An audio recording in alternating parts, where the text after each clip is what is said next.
So I want to talk about a book that I read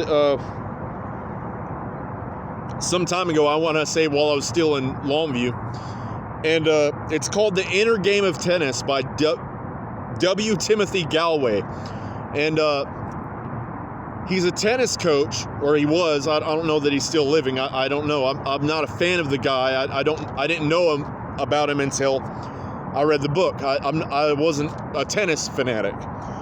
But he talks about these two selves. You have self one and self two.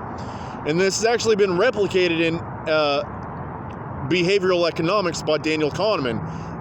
And he says it's not self one and self two. He says it's system one and system two, which isn't altogether different, but it is different.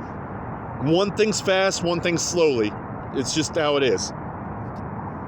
Self one, in this case, which Gallwey doesn't say this, but I'm saying that for the case of this argument, is your ego. It's your left brain. Self one is the critic, your inner critic.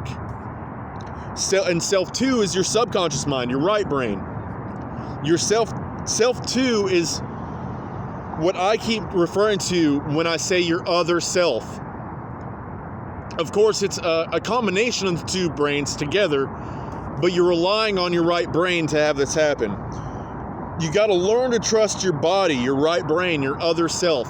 Your right brain, everything that exists is your subconscious mind, which is why I keep saying it's you pushed out.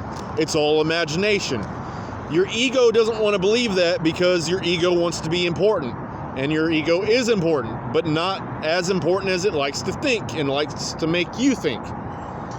So what this ultimately boils down to and what it results in is trust issues. You have trust issues. You can't trust your other self because you have trust issues. You have to learn to trust this other self of yours.